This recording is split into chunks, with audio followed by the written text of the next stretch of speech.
Hey guys, today I'm in the beautiful Santa Cruz Mountains. We've got a rustic property here that I'm gonna shoot, and I just wanted to show you guys A, my workflow for a general property shoot like this. The house isn't staged, so it should be pretty quick, but B, I wanted to give you guys some tips on how to shoot wooded properties, forest properties. I think the main thing you're gonna notice is that we are surrounded by trees, especially in a dense forest like this. So the first thing you're gonna wanna find out from your client or by researching on Google Maps is the location of the property relative to the trees. Is it gonna be in the shade? And then of course, timing is really important with these because sometimes you're gonna get full sunlight in certain areas, other times it's just gonna be shady and dark. That being said, it's about high noon and that's always a good time to schedule a mountain property just because you're gonna get that direct overhead sunlight. I'm gonna go ahead and put you guys on my dash cam so you can see what I'm working with. Let's get started. All right guys, so we're starting here at the front door because it gives the shoot kind of a sense of direction and a sense of order. So as soon as I step in, I'm kind of going from one side of the house to the other, knowing that I've kind of covered areas and cleared the rooms. Kind of like a SWAT team is how I think about it. I've got my settings on manual, and so all I really do is adjust the ISO and my shutter speed. So here I've got it on 1/115. It's a little bit slow because the last bracket, when I'm shooting on 5 brackets, it turns out to be around a second. So I'm just gonna crank up that shutter speed a little bit and then my ISO to 1600. That'll make things go a little bit faster. So if I got this shot, then I'm just gonna go to the opposite corner because now we can kind of show the other 2 walls from a diagonal perspective. So here I am kind of getting back here. Now, if you guys have seen my other video on how I do real estate photography in general, you know that I'm going for bordering and corners, so I like to line it up right on the edge, make sure I have a straight vertical line and kind of frame the borders without showing too much extra wall, because that's when you start to see the warping. So the 2 diagonal shots are basically have me covered. I did that side, I did this side. We could see all 4 walls in this room. Now I like to go in and maybe, you know, if there's a nice detail, like this is kind of a nice mantle here, so I'm gonna go ahead, bring my tripod down a little bit because I wanna focus more on the fireplace itself. And I'll go ahead and zoom in. This is why I really like having a zoom lens, by the way. This is a Sigma 14-24, but I will go ahead and get straight on shot for this guy. And what I'm looking for here is not only straight vertical lines on the side, but straight horizontal lines top and bottom. So once I have that locked off, go ahead and pop that shot. I am shooting autofocus when I shoot photos, just because the autofocus is pretty good. It's pretty sticky. And so that's what I keep it on. Moving on to the kitchen, so you notice I brought the tripod up again, and that's because now we have countertops. And when we have countertops, I generally want the tripod to just be higher than the level of the countertop. I don't want to see under, so if you're like seeing the under part of the cabinets and stuff, that's not really looks very good in your photos. I'm gonna step back here, and so I don't know if you guys can see on my screen, but kind of the way I like to frame things is cleanly at the border. So here on my screen, I'm getting a little bit of extra kind of like ceiling there, and that could either mean I just need to lower my tripod or push forward. So let's try pushing forward. Now I'm not getting that extra part of the ceiling, which I kind of like. There we go. And I'm like right at the edge there. Straight on shots of like kitchen areas are nice because usually there's an island or something long, and these tend to show better with a straight on shot because as you move to the diagonal, something long like this is going to distort. The closer end is going to look a lot bigger and the further end is going to look smaller. So I'll go ahead and get a diagonal shot, and this is kind of where it's up to you whether you want to like show certain features. I know there's a pantry right here, and so that might be a selling point. But if we open the pantry, there's some dust and stuff in there. So I'm gonna go ahead and just leave that closed. Let's go ahead and pop this shot. I like that perspective of the kitchen. So this one, I usually will come and get the other angle because especially on like an island, this side might be seating, and then on the other side, you might have appliances, cabinets, so you might want to show this. Now, if I want to get a little bit further back, luckily I have this door, so I can actually open up the pantry door and get a little bit further back. That'll kind of help me with additional space to frame, and that should look good. I'm not sure if you guys can see my screen here, but I'll go ahead and pop this off. Now the reason, if you notice here, the reason I lowered my tripod is because this ceiling is actually quite a bit lower, and then it comes here and it's a kind of a split ceiling design. So that's why I lowered my tripod coming back here, because it just felt a little bit too close to the ceiling. All right, moving back here. There's another kitchen shot I usually get This way we don't have much of a view, but if we look this way, we get the sink, we got some windows, we got the range. So I'm gonna bring my tripod back up. And this is nice, obviously, because we can see all the interior cabinetry, the appliances. So I'm gonna just kind of frame that up. Stepping back and zooming in also, it gives you a nicer perspective. It doesn't bulge as much with the wide angle. So sometimes I'll try to step back and then frame as much as I can with it zoomed in. Another option here, just because now we're closer to the range, I might try to come all the way back as far as I can. Here's a little trick. So if you have a tripod that has these little metal tabs, what they actually are for is folding up like that. And so if you ever need to get a little bit more real estate here with your tripod leg, then you can see how this lets you go further back. Sometimes I might even just scoot my butt up on the counter here, and then I can see my camera. This one I'm just gonna leave the tripod up because we kind of need it up, and I'll show you the difference of why I think the ceiling is a little too close. You guys tell me in the comments what you think, if the ceiling's too close or if it's fine right there. Sometimes there's a nice view out of the kitchen, or sorry, above the sink, and that's something that I like to show from time to time. So if we can kind of get one angle over here, or even kind of just close up on the sink area, as that's going to be an area that people, you know, spend time at washing dishes, looking out the window.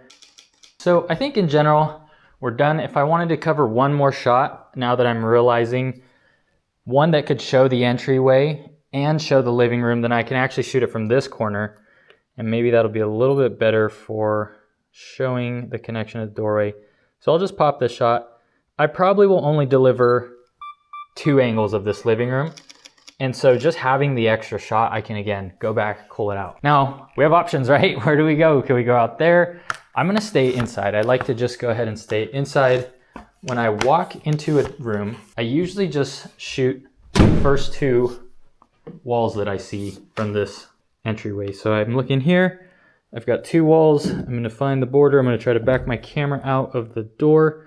Another trick similar to the pantry is that when you're backing your camera out of a door, if you kind of wedge the tripod right in that doorway, you're gonna get the widest possible angle for the shot here. So let's go ahead and use that. Pop that one off. So this is a blank room, right? So what's the only real important feature? We've got a window. When we flip it, we've got a closet, which small closet we don't really need to show. And then we've got this kind of two-way door to the bathroom. So what I'm gonna do is open this up. I wanna show that there's a closet, so I'm actually gonna leave this closed. And if I wanted to show the connection, I could crack it. And so there we go. Now I can kind of show that there's a closet. There's another room over there. Here we go. Now moving into this bathroom. Similar thing, we have kind of 2 options to shoot it. I think this way is a little bit more open, so I'm gonna go ahead and start back here. Oops, okay, my battery died, so we're going. I keep about 4 batteries, 5 batteries on hand, and usually I have never gone through a day running through more than 3 or 4 batteries, so. This is one of those perfect examples of good HDR too, because this room over here is gonna be a lot brighter, and then this corner is kind of dark, and HDR is gonna help us blend those together and kind of even out that lighting and balance. All right, so it looks like this is the last bedroom. Again, we have a closet. That's a decently big closet. I'm gonna go ahead and close it for now. Big features here. Okay, we got windows, we got a door to the deck, wood burning stove. So this is actually gonna be a really good shot to kind of show everything on this side. So we got the bathroom over there. This would be an okay time to open up this closet, as it's kind of a side note that you just have this closet space. There's some dust in there. That's a little unfortunate, but from back here, we won't really be able to tell. So now I'm gonna back up. I'm gonna zoom in a little bit, find my borders, and fire off those brackets. So this is actually a really good example of the 2-wall kitty corner method, because really we're showing everything that we need to. You're able to see into the bathroom, you're able to see out the door here. All right, and then we got kind of a dark bathroom. Toilets are not that important. I've seen some people frame shots really low to show the toilet. However, let's just appreciate that they got seashells and stuff on that. But it's not something that people are gonna be looking for in their real estate photos. I don't recommend moving the tripod down to show the toilet. I think that's kind of corny. So we're done. We're done here, and that was basically the whole interior of the house. Luckily, we have a door right here going straight out, and then we can start on the exterior shot. So finish the interior, and now out to the exterior. I would have liked to have this deck blown off or swept. It is a little bit too much work to do now. I didn't bring my blower. This is typically the agent's job to kind of prep the property to the best of their ability so that when we show up, we're really just responsible for shooting. If there is a case where you can help an agent out and it's not 30-45 minute project, I would highly recommend it. Okay, so starting here, first we can just kind of cover the angles of the deck. I'm gonna show this side because this is the view off the deck when they come out. And you're gonna notice I've turned my ISO way down because now we have exterior light, we can speed those brackets way up. Now this is kind of nice because this just shows the whole width of the deck and how it connects to the house. So I'm gonna just bring my tripod all the way up against the wall here and shoot that guy. And then let's go ahead and work our way from over this side of the property. We'll work back to the front, and that's where we'll finish. Okay, so I think this is a good place to show this stairway because there's also kind of like this fenced area. I'm just gonna kind of angle this so you could see the stairway. I would normally move a hose like that, but because it looks like it's buried, I'm not gonna move that one this time. So that's a nice shot there. If we needed extra coverage for whatever reason, I might check from over here. This could be an angle and shoot that guy. So with mountain properties, you get interesting things like wells, natural gas. All this infrastructure is actually pretty valuable. So this is actually a well system. I will just go ahead and pop a shot of this. It might not be the prettiest shot and the agent might not use it, but they typically want photos of this infrastructure because it's part of the value of the property if the work's already been done. This might not be a feature we want, right? This looks like it's a creek or a seasonal run of water. So maybe we don't want to show this. That's not an appealing thing to have water running through the middle of your property if it means erosion or something like that. So I'm gonna leave that out. Now it looks like here's the well itself. So I'm gonna go ahead and get a shot just of this big tank.